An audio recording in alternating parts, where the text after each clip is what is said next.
Everybody, welcome back to Never in Reverse podcast. I am your host, Jeremy Axel. Today we have a very special guest, Valerie Bowden. The first time I hired like an assistant to help me, we tripled our revenue in 3 months. And I went from like 6,000 a month in January to like 18,000 a month in March. She is a unique talent. She's a world traveler. She's the founder of Cradle. She uses her talents and her travels to bring a unique skill set to her business that is absolutely scaling. Today, she's going to bring insights, pros and cons to outsourcing. The best people for the job aren't always within your same zip code. So why not open it up? Talent is everywhere, but opportunity is not. Everybody, welcome to the show. Our guest, Valerie Bowden.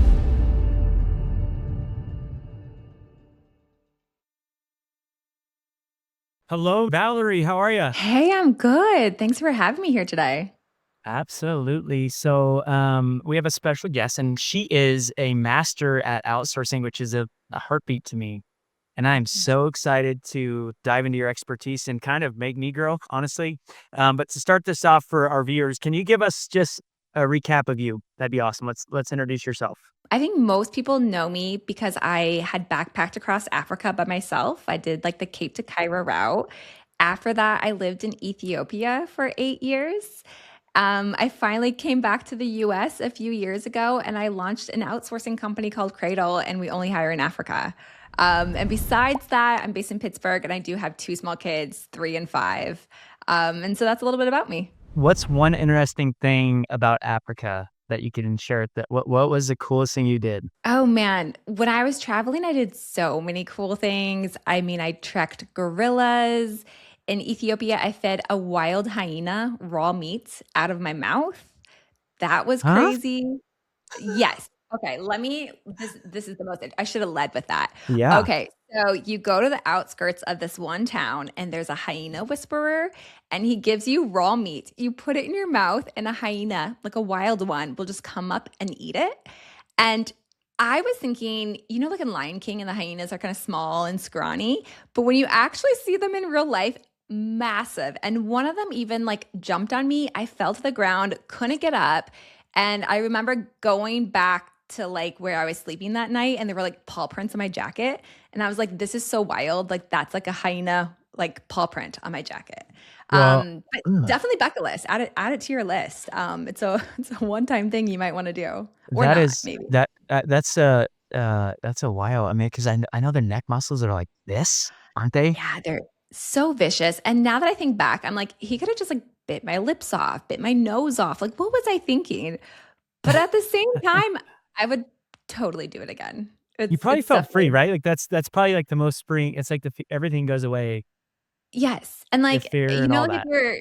if you're in business and like that can be hard sometimes, but then you can always look back and be like, look, if I can feed a hyena out of my mouth, like I can handle this contract. Like nothing compares to that. Yeah, exactly. Well, that's awesome. Well, thank you for joining us, and we're gonna dive into it. So basically, how to outsource without losing like control, right? And that, man, I'm excited to learn about your end and the DIY trap. So let's dive into it. So DIY, that's this guy right here. I've done both sides, and let's dive into what you think. Like, what's the pros and cons for you on both, like DIY versus kind of someone in your position at Cradle? Oh, like if you wanted to Yeah. outsource either through an agency, if you wanted to do it yourself, I think, you can go either way. I think it depends on who you are. If you're someone who's managed, tons of people before, or you've outsourced before and you're like, look, I already have a great pipeline. I already know the candidates to hire, like go for it. I think if you want to do the agency model, there's other pluses because one, usually they can find more vetted candidates, which saves you a lot of time. For us, we always add account managers, and I find like that to be really helpful, especially if you're not really comfortable or know what you're doing. Like it helps to have like another person just managing it. And then if your person ever steps aside, like that agency already kind of knows you and can put a new person in place and help train them up easily. So yeah, there's definitely advantages with an agency, but I don't think DIY is wrong either. Yeah, and I think it's pros and cons, right? Like you're an extent when you have an agency, it's like I think it's like an extension if done right. I'm not great at it, honestly. They want to have meetings and I don't necessarily enjoy meetings, so I Yeah. struggle. But I can see the benefit of leaning into that and having a partnership that's that's connected, right? Because that does matter and it Mhm. does help. The DIY thing, it creates this weird dynamic because you always kinda when you're outsourcing, I mean, the fear as an entrepreneur is like, are they in the seat, right? Are they doing this with the team? Are they doing Mhm. 20% of the work and saying they're doing 100%, right? So, what are some things that you think you guys can at Cradle can do to help entrepreneurs and business owners overcome those fears? Yeah. Yeah, it is. It's kind of hard to have transparency when you're in this remote work, right? But I guess like even if you have employees in the US, you still have that same problem if people are working remote. So I always love to have like a daily stand up, like make sure like even with my team, I have a daily stand up, make sure like we're all aligned. Everybody has a job description. It's really clear like who's responsible for what, when it's done. I don't micromanage team members. And so as long as we set KPIs and it's visible, like I just really look for results. Even for companies who are like, I hired a cold caller, you don't have to micromanage them. Like get them on that stand up, look at the dialer, make sure they did, the $200 they're supposed to do or whatever you want them to do, and make sure they set those appointments and that people are showing up for those appointments. And I think that gives you enough visibility. Yeah, and I think that's where the DIY is tough. That's Mhm. what my like, the struggles that I've had is but when you and getting the right people in the right seat, right? Because not everyone's a good fit culturally for maybe your team. So, it's I think you gotta be agile enough to understand that every person that you bring on might not match what they said or, the vibes that you originally got from that person might have, sometimes it touches entrepreneurs or leaders in a way that, oh, I thought that was going to be a good fit and it was the wrong hire, or it wasn't a good fit for them. They didn't maybe because I've gone through where I didn't lead the best and I kind of, and I'm still learning right now. We're still in this motion of Mhm. growing and it's like, man, we're not defined enough. I'm putting, we're kind of all doing a lot and we're not great at like that organization stuff where it's like, here's what my role is. This is what I'm going to be great at. It's like, oh, you can help here and help here and help here, which is not good. Yeah. Yeah. And an agency should be able to step in and be like, "Look, we've been doing this for years. Like, let's give you some advice on what you need and how to set it up for success." And even again, pinpointing the right candidate. Like for us, we get I think 400 to 500 applications per month. So I can't imagine if you're like an entrepreneur in the US and you put a job posting out there, if you get 500 applications from a country you might not have ever been to, like how do you pick the best one, right? And that's when it's like, well, it is helpful to have a team who knows that specific region and can help you figure out who's the best of the best and who's gonna do a great job for you. Yeah, and I think that's like when you're not sure, like when you get into the motion, like that flexing those habits and thinking differently and like getting used to just a global economic flow, like where people actually can be totally different but achieve greatness.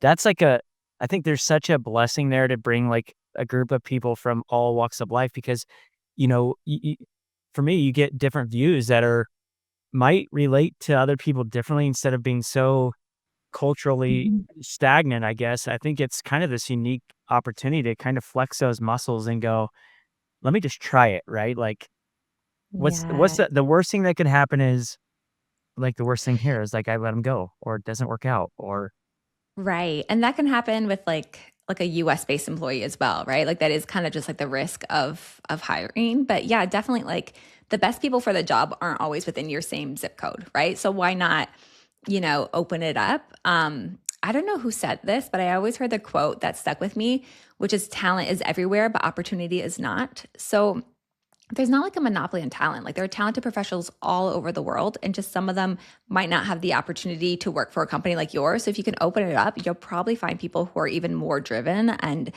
dedicated to succeed, which really becomes then like a win-win. yeah, and I think for you when you started, when you went down this, did you choose that region based off of your going there and traveling? Is that why? Yeah, I mean, I grew up as like the typical American who knew nothing about the African continent. Like I thought it, yeah, because we Where is don't that? see I've I've literally had people ask me where Africa was. Like, they didn't even know where the continent was on the map. So, um, I mean, yeah, unfortunately, like, just what we hear about it in the media, what we learn about in school, it really perpetuates this, like, one-sided story, and that was why it was so fun to be traveling through the countries because all of the sudden, first I realized how each country is so different. Like as soon as I crossed the border, it was like, wow, everything changed. Like totally different country. And I guess I kind of all lumped them in to being like the same until I was actually there and realized that they're so different.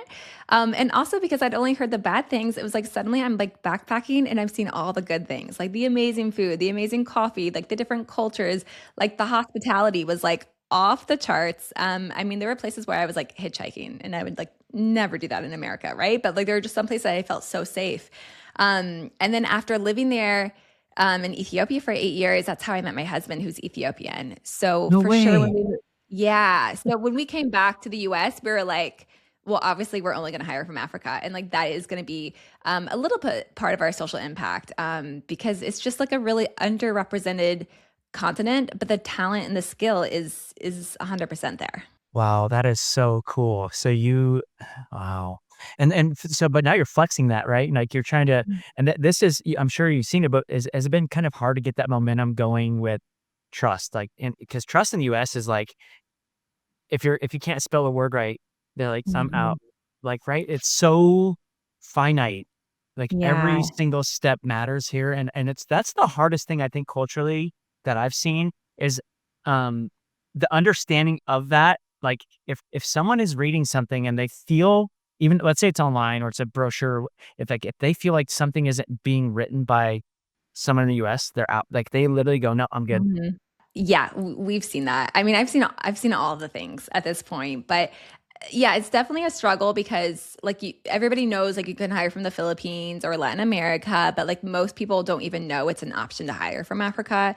They don't know that like large Fortune 500 companies are building there, that Mhm. your probably apps on your phone, like I know that like, their teams are there. Like there's so many companies who hire from there and just nobody knows.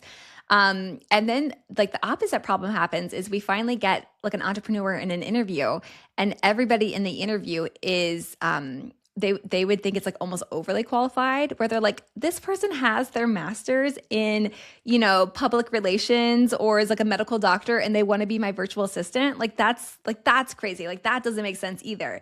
And so it's a lot of just being like you should hire from there, there's really qualified professionals there, and getting people to wrap their heads around that. Yeah, and I think what you're saying, like, the fear mongering that happens, I think, when you go when we've traveled, like, you always have that, like, feeling inside, like, "Oh my gosh, is this the right decision?"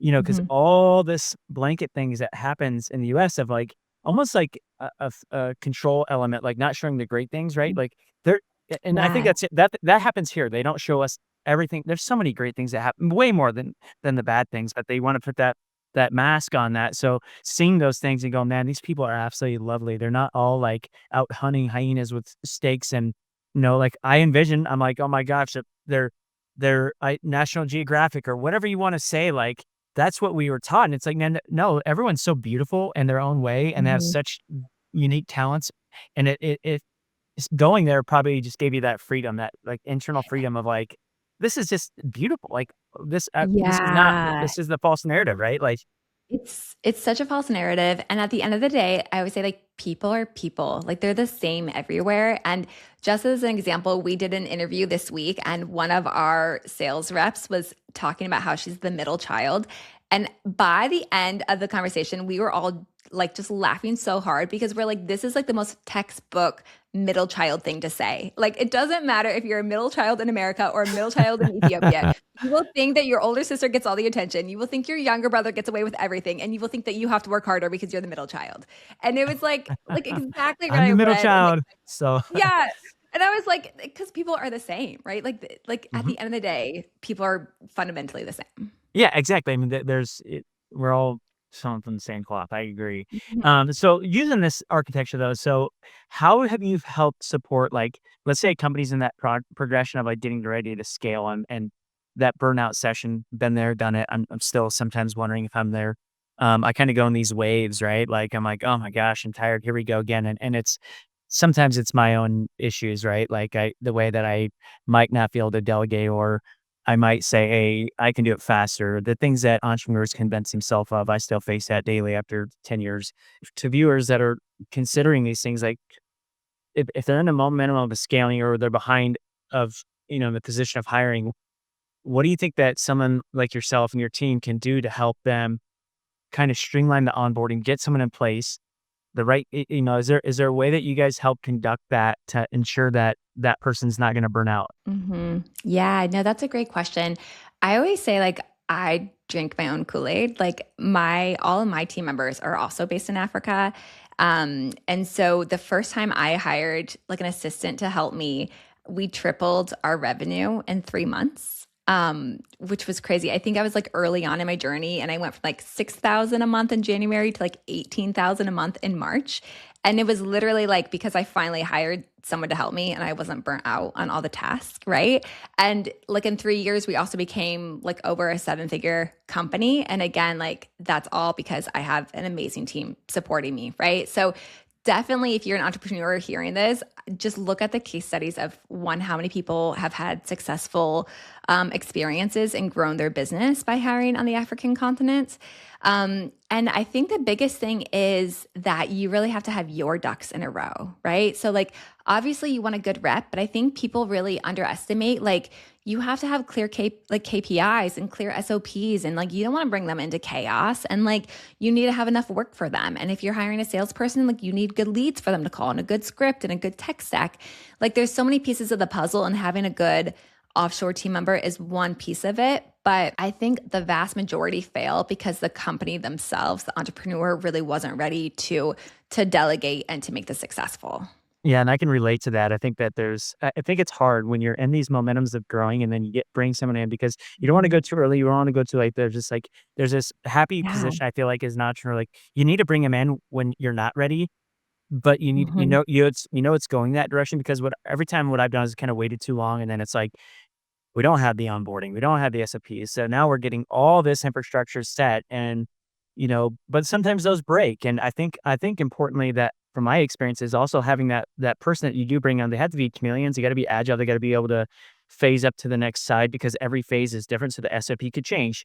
Your stat is going to change. You can break your systems that were once true and now they're broken. So you got to have also, I think that person has to be like, it can't be, especially in our environment, it's not like, "This is how we've always done it." That I don't even that means, like, Yeah. we're stuck and we're never gonna move forward, and, um, to me, it's like that person still has to have that futuristic thought like, "Hey, I know what's going to happen, and I know the steps to get there, and in turn, we could change from software A to software B because Mhm. this one's gonna be broken, right? Like, this but we're not quite ready yet because that's kind of enterprise level so I think it's also important for Mhm. that from my experience because someone gets stuck or I've never done this or they don't wanna think outside the box or they don't wanna go dive in and try to figure it out that in our environment, like, we're pretty we have an autonomous structure. I'm pretty, I just want people to come in and take care of what they need to take care of, which is also hard at times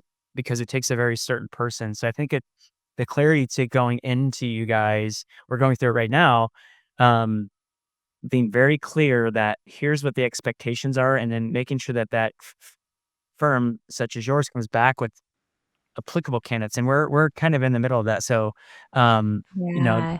it's I think it's important just the inbound data that you receive is true, right? Here's where the Mhm. business is at. Are you okay with growing into maybe not having all the right tools, but the leadership is saying, "Hey, I understand that we might need that." Like, I think it's okay to be real. Like, hey, we're not perfect because no business is Yeah. perfect, right? Like, we have broken stuff all the time. We have broken systems every day, and we're just trying to improve, right? Like that's the important thing for me is like just having authentic reality. Like I'm not perfect. We're not perfect. We're going to lean in towards that if it makes sense. If someone can bring that information in and that skill set in and say like, hey, we can do this way better. Let's do it. I'm all about Mhm. that, but not everything is going to be the next greatest thing, and you got to be careful of that too. Like chasing every single thing to improve, you gotta sometimes just settle in, right? Like, so do you have I mean, do you feel like that just having have that desire and is that culture okay with that autonomy and that flexibility and Mhm. agility? Is that culture great with that or how? I I love what you're saying, and I get that because my company operates very similar to that, and so I think what you're describing is you need someone who works well in startups, and that's very different than the person who works maybe really well in corporate, and so sometimes we have, like corporate companies come to us and they're in a very regulated industry and compliance is huge. And so they don't want people like that, right? They really want like the doers who can just do things exactly the same with no creativity because there's like regulations and laws around it. And that's amazing. Like there are some people who like that kind of structured company. And then there are some who just really thrive in like that startup world. And like you said, like they're very agile and they can change and they can tweak and they can contribute and they can be proactive. And that's like a totally different kind of personality. And our company is also a startup. So I always bring people in and say, like, it's going to be a little bit chaotic. And what we say today, it's going to change tomorrow because we roll so fast. Yep. Right. But we only hire people who kind of know that going into it and like that kind of world because if not they won't succeed even though they're really talented professionals they would do better with a more established company. Yeah, and I think I made that mistake, like, but I'm just learning about myself and, like, Mhm. the reality of how I like to and that's good and bad, but there's things that I do enjoy about the startup side, but then we're Mhm. starting to get to this kind of, like, next layer where it's like, "Hey, listen, we really need to set systems in place, not to be corporate, but just to create structure that allows, that flexibility, like, on admin tasks, right? Like, just getting that structure set so that someone can work within that, but I don't wanna take away that humanity from someone. I want someone to come in with, like, a thought. I don't wanna be like, Yeah. "This is how we're gonna do it," but there's also times that you need to have structure to function, but I still want that entrepreneur, like, creative, like, "Hey, let's try this, see if that let's tweak this," and I don't wanna tell them how to do that. Like, I want them to go do that and then come back and be like, "Here's what I thought of." I'm like, "Yay or nay?" Like, "Does it match or does it not? Are we in line?" And I think that Mhm. just comes down, like, SOPs, right? Like maybe core brand guidelines or structured guidelines that are around a process. And if those processes need tweak, I still love that flexibility if it's going to improve. If it's going to improve at 1%, it's like that Mhm. 1% can go a long way 10 years from today. And it's kind of like it's a tough part because I think you and I are very similar. It's like that buyer, you just get up and everyone's like, but you also have to have like a roadmap and you have to have people moving in the same direction. Yeah. Because if you got too many deviations, you could be one guy could be going this direction, one guy going this direction. So you do need the fundamental structure set, right? So that people can work together. It might not be perfectly in sync, but because I think that you give them the freedom to go outside the line. Sometimes you might shift the road just a tad because that was the best thing to do at that moment. So you don't want to put them in these strict. I don't like putting them in that strict like guardrails, and because on the outside is where the greatness is at if it's done right. Like, but if you put them here in a Mhm. box, you're not looking anywhere else but inside this box. And that's where corporations get, right? And they're so slow and they get all this red tape. And over here, there's like a system that you can implement that remove 6 layers of this, but there's 6 layers of people that want to protect their jobs and they want to protect their whatever they have, all the things that we bring Mhm. as people. And there's on the outside of that, there's a guy waiting, going, "Hey man, we can do this better." They're like, "Stay in your lane, man. Stay in your lane." So I think Right. you gotta hold tight to kind of It's a allowing balance. yeah, so leveraging your infrastructure, your connections, entrepreneurs or viewers that are maybe considering this can reach out to you on Yeah, I mean, I live on LinkedIn. It's like where I am all day long. So people can message me there or follow me for like outsourcing tips. People could just go to our website, book like a conversation with someone on my team. But yeah, it always gives you the chance to actually meet someone who's there and set up an interview. And once you meet those candidates, I think that's also like the first step to feeling comfortable. So yeah, if you feel a little bit scared or nervous, just always take that next step and see where it leads. And maybe it works or maybe you choose not to do with it, but at least you have more information. okay, and before we wrap up, give me what's the top 4 things that you would wanna tell the viewers that are considering this, to just think about why they're navigating this in any country? Oh, amazing. Well, first off is I mean, I would read some books, like Buy Back Your Time is a great one if you're thinking about hiring a virtual assistant. That like kind of gives you like the practical tips on like how do you hire someone, make it successful no matter where you hire them from. Second tip I always say is write out those SOPs or those KPIs so that way you're ready to bring someone in and kind of really think about like what would your ideal candidate look like. And if you don't have time to write out SOPs, the other option you can do is just have whoever starts do like a live Zoom kind of mentoring. Like, so sometimes I'll bring people in and they'll just like shadow me on Zoom for like 40 hours a week. Like we're just in it all week long together, and they write their own KPIs and their own SOPs after that, after seeing what like the job kind of looks like. So that's one option. Third tip is I think you have to remember, if you've had a bad outsourcing experience before, don't write off outsourcing altogether. I think everybody has like a horror story, like it was a call center and you couldn't understand them, or you tried it once and it didn't work out well. Like there's so many successful stories of people outsourcing, like my company outsources, your company's like hiring overseas, right? So like don't give up on it just because you have one bad experience. Just learn how to do it better. And the last tip I would say is, like, I always say choose Africa. It's like our company slogan, but like definitely if you're looking at, you don't even have to go through me, like DIY it yourself. Like I don't, we don't mind. We're just out there trying to say like there is a whole other region that the rest of the world forgets that you can hire from, and you can get some of the best candidates from there. Well, thank you so much. We appreciate that insight, and thanks for joining us on Never in Reverse. And thank you so much. Till next time, Never in Reverse. Appreciate it.